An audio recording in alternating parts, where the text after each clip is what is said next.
Hi guys, this is Ashley back with another video. Before we get into the video, like, comment, and subscribe to the channel. Make sure you turn on post notifications.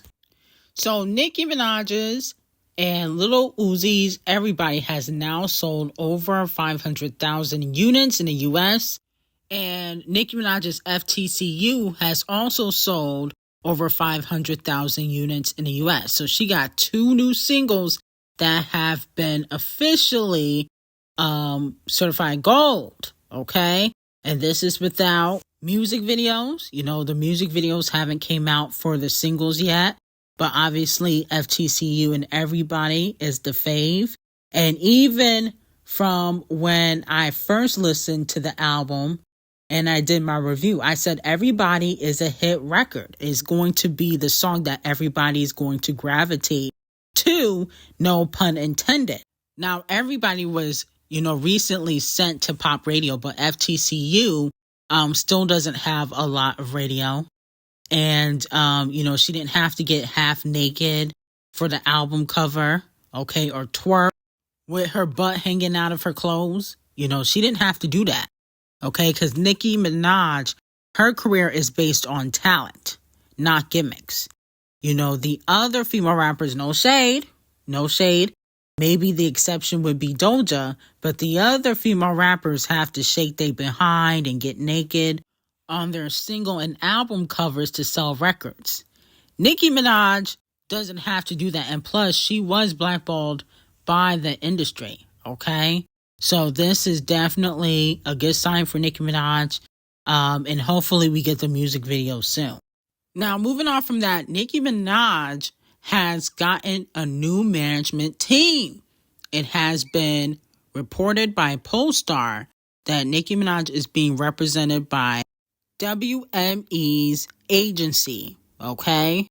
They also manage Dua Lipa, Olivia Rodrigo, Adele, and Calvin Harris, and a lot of different A-listers. So this definitely will be a good look for Nicki Minaj. I definitely think that this could, help Nicki with her tour, okay, because she's going on tour, so she might need a role manager. I definitely think it would help with marketing, but no shade, Nicki should have had a manager for the Pink Friday 2 rollout, okay? Now, the Pink Friday 2 sales were amazing, okay? But I felt like the marketing and the promotion definitely could have been better if she had, a manager, okay? And no shade to Republic, but they're definitely no help.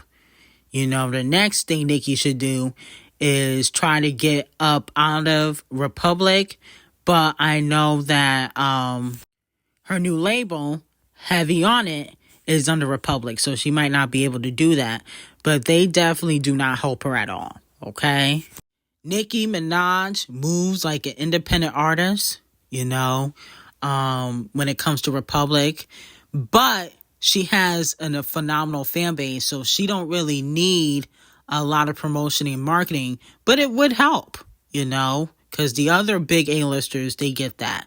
So let me know how you guys feel about Nicki Minaj's new management team, and if you guys are excited to see what she has in store with this new management team, okay? So let me know how you guys feel about that. Now, moving on to Doja Badu, the payola can't be stopped. Doja Lamar has surpassed 70 million monthly listeners for the second time in her career. She's the first female rapper to achieve this. And it's not just once, but, she achieved this once before. I guess when Scarlet came out. So let me know how you guys feel about that. Now, here's my thing. I know that Doja is very popular, but I think it's definitely some streaming farms and some bots over there at Paolify. She only breaks records on Paolify. I noticed that because she got a Paolify deal.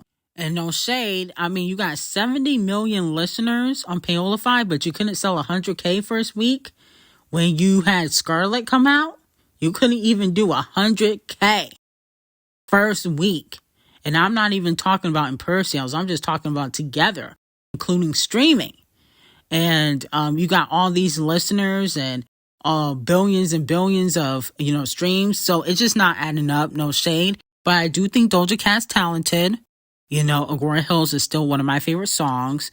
Moving on from that, Doja Cat's mother has filed a temporary restraining order against Doja's brother, who she claims has been physically and verbally abusive to his sister, and also alleges that her son had knocked out Doja Cat's teeth. Wow. I guess Doja Cat's not the only person in the family that got demons. This is crazy. What is going on over there in the litter box? Now, let me know how you guys feel about it. I'm wondering, why didn't Doja Cat file a restraining order by herself? That is very interesting to me. You know what I'm saying? Because if he was abusive to Doja Cat needs to file a restraining order instead of the mom. Okay? And y'all could say, oh, well, maybe she didn't want it public. Well, it was going to come out anyway.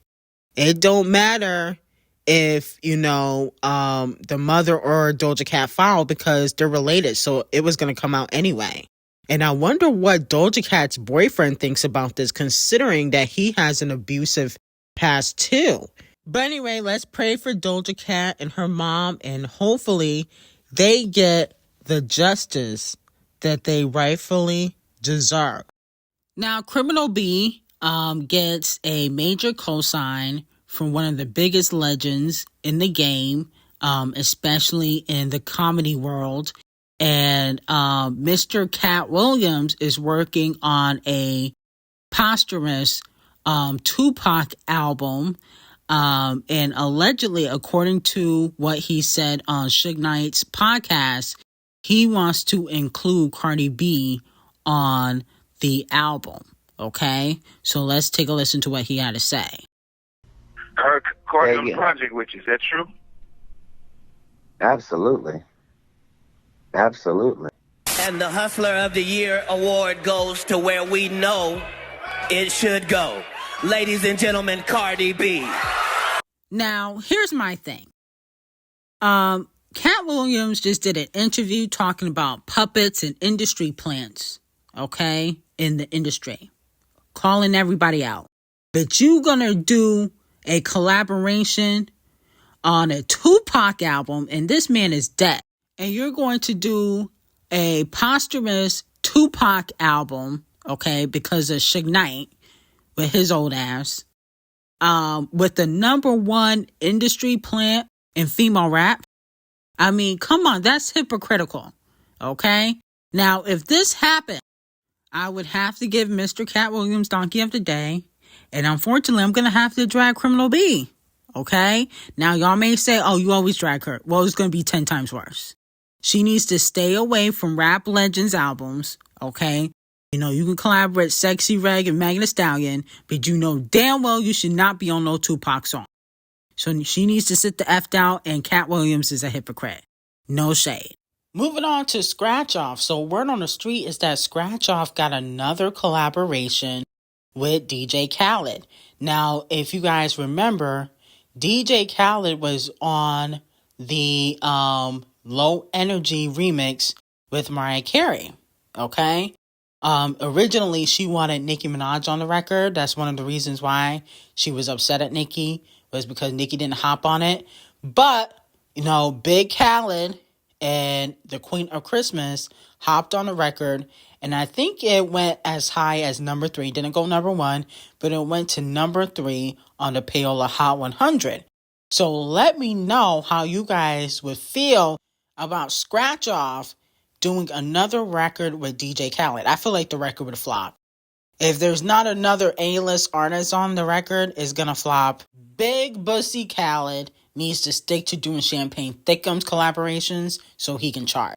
Now, moving on from that, Nicki, SZA, Doja, SZA again, Riri, and Queen Bee all have albums on the Payola Board 200 album chart.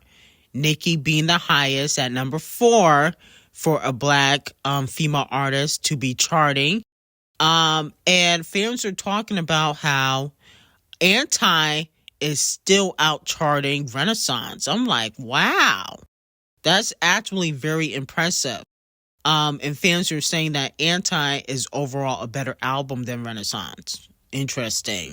Overall, I will say that Anti does have more longevity. Even though there are a few songs I don't really like on Anti. You know, people try to say it's a skipless album. That's not true. But overall, it does have more longevity than Renaissance. But Renaissance was a certain type of album. Now, moving on to Lindsay Lohan's daddy, he is coming for Megan Thee Stallion. He tweeted, hopefully he was drunk or on the white stuff, but he tweeted, "I'm sorry, but you're going to compare this to this in the fitness industry? LOL, really?" Okay, because I guess allegedly Lindsay had a Planet Fitness deal. I don't know if that was recent, but I guess she had one. And Megan Thee Stallion currently is the new face of Planet Fitness. And as we remember, Party revealed that Megan is not completely natural. You ain't even realistic. Got lipo, then you started posting gym pics. The things that you're doing is sadistic. So let me know how y'all feel about that. I'm like, damn, why he had to come for Megan Thee Stallion like that? You know, even though, you know, she might not be natural, but she be taking pictures in the gym, is all to get a bag. Okay, that's how Devil Nation is going to make money off of Megan Thee Stallion. She got to keep up with the brand deals because at the end of the day, the music ain't selling. I mean, where's Cobra on the charts? So, you know, I kind of understand why she might have lied. Plus, you know, she wanted to be the person that would be all natural in female rap. But currently that title belongs to Ice Spice. So let me know how you guys feel about it. Who is right and who is wrong? Moving on to 21 Average. So his song Red Drum is challenging for a top 5 debut on the Payola Hot 100. It would be his highest solo charting entry of his career. Okay?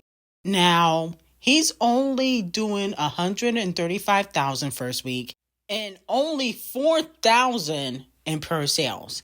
How the hell is 21 Below Average going top 5? Nicki didn't even go top 5, and she got 2 gold singles, and she did twice as much first week. 21 Average's sales are fraudulent, just like his marriage. And Payola Board needs to be investigated. Because there's no way that he's doing half the sales, but he's getting a top 5 record. And Nicki did twice as much, got several singles on the album that have plaques, okay? And she didn't even go top 10 yet, okay? That doesn't make any sense. Even if he's getting radio off the bat, the sales are not adding up. I can't wait for Payola Board to get exposed. They be doing some fraudulent stats for their favorite artists over there. But anyway, I got some hot tea on Patreon. Link will be in the description. I will see you guys in the next video, and have a great day.